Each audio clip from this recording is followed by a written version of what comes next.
मेरी बात को बहुत ध्यान से सुनना, श्रीपाद कह रहे भजन को इससे नहीं तौला जाता कि करोड़पति बन गए तो भजन का लाभ बहुत मिल गया, या भजन शुरू किया तो तुम दरिद्र हो गए, बोले देखो भजन फला नहीं, जिस दिन से वृंदावन गए सत्संग सुना उसी दिन से सब चौपट हो गया। दोनों बातें समझना। महारंकत्वे वा परम विभवे सिंगे पे है, अगर रसिकों के संग का रंग चढ़ेगा तभी इस मार्ग में चल सकते हो, नहीं तो फिसलन ही फिसलन है। महारंकत्व हो सकता है जिस दिन से भजन शुरू करो उस दिन से शुरू हो जाए तुम्हारा पाप का संयोग जो पूर्व जमा हुआ है, क्योंकि नष्ट होकर अब तुम्हें भगवत प्राप्ति करानी है। कल एक साधक भारी रोग से ग्रसित, और वो बोला कि हमें लगता है कोई वैष्णव अपराध बन गया। क्यों? नहीं, ये शरीर में। अरे बावरेपन में हम कह रहे हैं शरीर रोग से ग्रसित है तो बुद्धि को तो स्वस्थ रख ले। बुद्धि रोगी हो गई तो शरीर स्वस्थ होने पर भी महान नरक जैसा उसको दिन और रात व्यतीत होता है, नारकी भोगों का चिंतन करते हुए। कोई अपराध तब बनता है जब अहंकार होता है, ध्यान रखना। और तुम जो सब शरणागत हो, रोज ऐसा मंजना लगता है कि तुम्हारे अहंकार चढ़ पाएगा। रोज बर्तन मांजा जाए तो चाहे जितना गंदा हो एक दिन चमकने लगता है। ये सत्संग भाग भर मत जाना, पक्का समझना, जितने बैठे हो अनुभव कर लेना। जहां कमजोरी है यही लगेगा सिर्फ मेरे लिए बोला जा रहा है, और सत्य मानना ये सत्संग है, ये सार्वजनिक भगवदानंद के लिए किसी व्यक्ति का लक्ष्य करके नहीं, सार्वजनिक सार्वभौम सत्संग होता है। शरीर का रोगों से ग्रसित हो जाना या कोई विपत्ति आ जाना, ये हमारे पूर्व अपराध का है, पूर्व पाप का है। वर्तमान में यदि वैष्णव अपराध होगा तो शारीरिक दंड नहीं, मानसिक दंड होगा। क्या? आपका भजन रोक दिया जाएगा। तत्कालिक आप बहुत शुद्ध वैष्णव पवित्र हृदय के हैं, अगर कोई त्रुटि हो गई तो तत्कालिक दंड मिलता है। खोपड़ी दीवार में लग गई, चबेटा लग गया, दांत से जबान कट गई, अचानक कोई ऐसी घटना घट गई, थोड़ी मोड़ी चोट, ऐसा असाध्य रोगों का सृजन पूर्व शरीर रचने के पहले ही होता है, जो पूर्व पाप से है। आज हम भजन कर रहे हैं लेकिन पूर्व पाप रचित इसमें जो सृजन किया गया रोग वो पहले का है, आज से थोड़ी उत्पन्न हुआ है।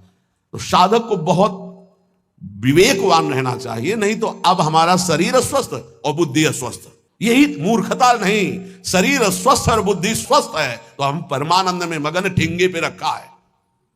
हमारी बात को समझना। हमारी बुद्धि भगवदाकार है तो पूरे शरीर में कीड़ा पड़े हो, गलता लगाओ तो कुछ फर्क नहीं है। और बुद्धि विषयाकार है तो चाहे एसी में बैठे हो जलोगे, देखा है। इन समस्याओं का समाधान करने के लिए ही अध्यात्म है, रुपया नहीं है, पद नहीं है। समस्त समस्याओं का समाधान अध्यात्म से होता है, विवेक से होता है।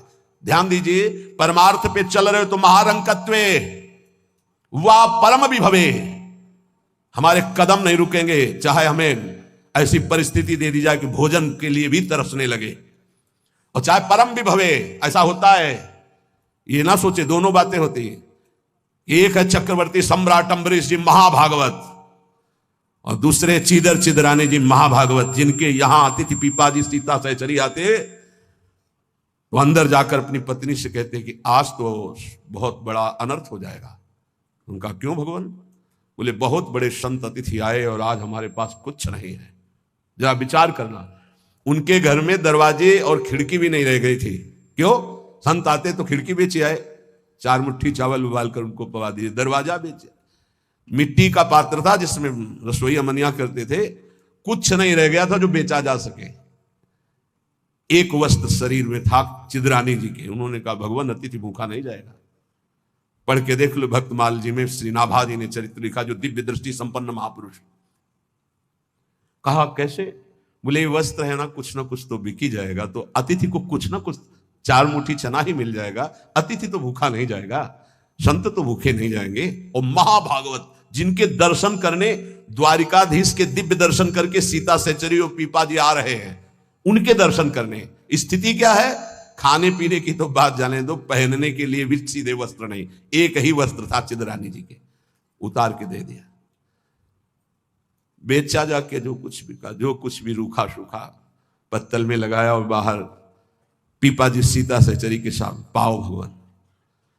वो समझ गई, स्थिर महारानी थी, बहुत प्रवीण, समझ गई कि भोजन देख के समझ गई कि स्थिति क्या, घर देख के उनकी वेशभूषा तो उन्होंने कहा कि भक्तानी जी को भी बुलाओ, चारों बैठ कर बातें जो भी है।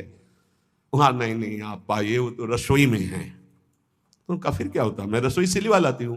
अब उनको अगर पीपा जी कहते तो शायद श्रीधर जी कहते कि आप रुक जाओ, लेकिन सीता सहचरी जी तो सीधे रसोई में गई तो दिगंबर बैठी थी। समझ गए, देखते अंदर घर का हाल देखकर उनको आंसू आ गए, क्योंकि महारानी रह चुकी है वो स्वयं तो परम वैराग्य से रहती थी, टाट लगा के। महारानी होते हुए भी टाट लगा करके भगवान की भक्ति में। सीता सहचरी जी बहुत ही ज्ञान संपन्न देवी, देखते ही उनको समझ में आ गया कि हो अकिंचनता की हद है इनके घर में, खाने के लिए दाना नहीं, कहीं कुछ नहीं। और तो उन्होंने कहा देवी तुम निर्वस्त्र कैसे बैठी हो?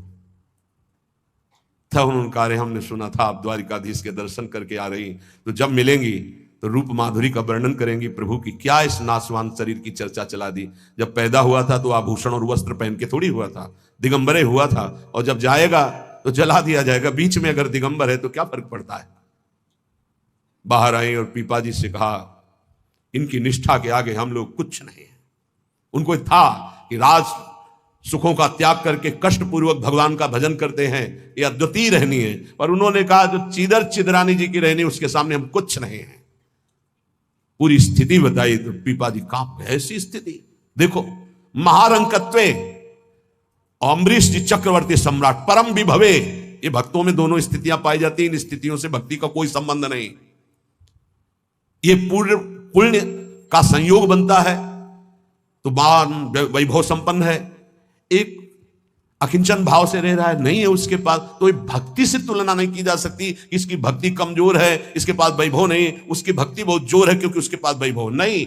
महारंकत्वे व परम विभवे, भक्ति से इसकी तुलना ना की जाए कि उनकी भक्ति जोर की है, खूब सुख संपन्न है, और उनकी भक्ति रंग नहीं ला रही। देखो खाने पीने की भी व्यवस्था नहीं, भक्ति का रंग अलग होता है।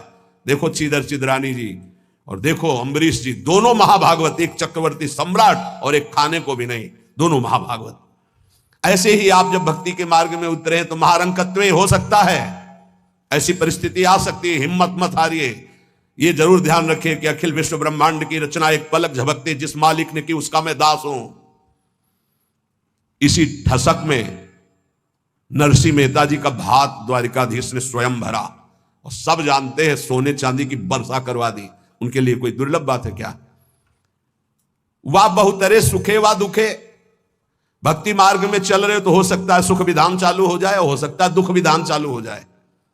ये बीमारी, ये परेशानी, बहुत इसमें हिम्मती चाहिए और सत्संगी चाहिए, तभी आप निकल पाओगे, नहीं तो फिसल जाओगे पक्का। ये मार्ग परम पद का है, 84 लाख योनियों से मुक्त होना खिलवाड़ नहीं है। इस जेल से भागने के लिए कोई भी दरवाजा नहीं, एकमात्र मनुष्य देह, और मनुष्य देह सत्संग के द्वारा इससे निकल सकते हो, अन्यथा कोई उपाय नहीं। साधन को हरिभजन है, कै सत्संग सहाय। सुखेवा दुखेवा, बहुत हिम्मत।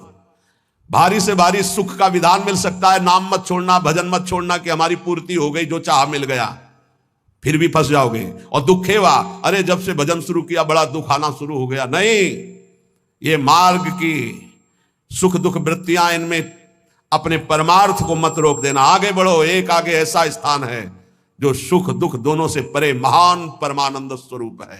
ये छोटी छोटी वाटिकाएं हैं, कहीं सुख की कहीं दुख की, भ्रमित मत होना। यशस्वी बहुले था अपयशस्वी, हो सकता है तुम्हारा भजन ठीक चल रहा है, यश शुरू हो गया, और यह हो सकता है अपयश शुरू हो गया, दोनों बातें, निंदा होने लगी। तो यश होने लगे तो उसमें खुशी नहीं मनानी, और अपयश होने लगे तो दुखी नहीं होना। वैसे अच्छी बात यह है कि अपयश होने लगे तब खुशी होना चाहिए। बड़ी कृपा हरि की, अब कोई प्रणाम करने नहीं आएगा। राधे श्याम जी धर्म मनावे चले जाओ, कोई नहीं देखेगा। जब कबीरदास जी ने देखा कि बहुत यश हो रहा है तो संतों की युक्तियां होती हैं। काशी की एक वैश्या के पास गए, वैश्या ने देखा कबीरदास जी आए, खड़े हो गए, प्रणाम किया। महाराज पहली प्रार्थना कि आप जल्दी यहां से निकल जाओ। उनका क्यों? अरे बोले इस गली में खड़े होने का मतलब है कि निंदा होना। आप महान संत हैं, आप यहां खड़े भी होंगे तो आपकी निंदा। हम बोले वही करवाने के लिए आए, हम निंदा करवाने के लिए आए, आप हमारा साथ देंगी? उनका भगवान आप आज्ञा करें, भला मैं नीच आपकी क्या सेवा कर सकती हूँ? बोले गले में हाथ डाल के पूरी काशी में घूमना है। बोले महाराज कोई पानी नहीं पूछेगा आपको। बोले यही चाहते हैं। बोले भी जैसी आपकी इच्छा। गंगा जल भरा, थोड़ा रंग वंग डाल के एक हाथ में गंगा जल की बोतल, दूसरे हाथ में वैश्या।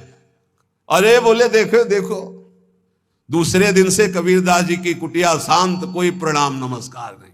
अरे हम जानते थे, कुछ तो कहते हम जानते थे पहले से, असलियत तो यही है। और कुछ कहते हैं यार कुछ तो गड़बड़ है, ऐसे महात्मा तो नहीं है। फिर भी जो कुछ श्रद्धा रखते थे वो इस बात से नहीं गए कि ठीक है अच्छे हैं पर ऐसा कैसे कर सकते हैं, छोड़ो यार। वहां कोई प्रणाम नहीं, बड़े चैन से भजन करने लगे। युक्तियां संतों की होती, पर वो युक्ति सिद्ध ही करे, जीना मुश्किल हो जाएगा अगर हिम्मत नहीं है, भगवत प्राप्त नहीं है। सिद्धों की बात है, उपद्रव न करे कि अब हम भी कुछ थोड़ा ऐसा कर पिट जाओगे। हाँ हाँ, सिद्धों की बात अलग है। फिर राजा को अश्रद्धा हुई तो चमत्कार भी उनके जीवन में था ऐसा कि दिखाया, होश उड़ गए। तो कहा भगवान वो, बोले वो जन साधारण की आंखों में धूल डालने के लिए बहुत एकत्रित हो गए, भजन में बड़ा विघ्न पड़ने लगा। यशस्वी बहुलेय था, अब यशस्वी। देख लो भक्ति का मार्ग, आप खिलवाड़ मत समझो। महारंकत्वे व परम विभवे, मेरे कदम नहीं रुकेंगे, चाहे भिखारी बना के रखो चाहे चक्रवर्ती राजा बना दो। बहुतरे सुखे वा दुखे वा, भारी सुख दे दो या भारी दुख दे दो, कदम नहीं रुकेंगे आपकी तरफ से। यशस्वी बहुलेय था, अब यशस्वी, चाहे यशस्वी बना दो चाहे निंदा कराने, खूब निंदा कराओ, हमें मार निंदा हो तो भी हमारा मार्ग नहीं रुकेगा। आगे मणुआ लोस्ट्रे, चाहे मणि दे दो और चाहे माटी के घरौंदे पे रखो, हमें कोई फर्क नहीं पड़ता। महलों में रखो चाहे झोपड़ी में वास दो। श्रद्धे परम व द्वेष्यति, सब लोग हमें प्यार करें या सब हमसे द्वेष करें, कोई फर्क नहीं पड़ता, हम अपने मार्ग पर चलेंगे। समा दृष्टि नित्यम मम भवति वृंदावन जुषा, मैं ऐसी सम दृष्टि रख के चलूंगा। हे वृंदावन धाम, मुझे सामर्थ्य प्रदान करो कि मेरे कदम किसी भी स्थिति में लड़खड़ाए नहीं। ये बहुत बड़ी बात है। बिना इस बात के आए बात की बात में नहीं पहुंचा जाता। ये बहुत हिम्मत की बात है। इस शूरवीर का मार्ग है, दुख आवे या सुख, संपत्ति आवे या विपत्ति, यश आवे या अपयश, महलों में रखे चाहे झोपड़ी में, हर स्थिति में हमारी भक्ति में कभी नहीं होने वाली ये निष्ठा रखी।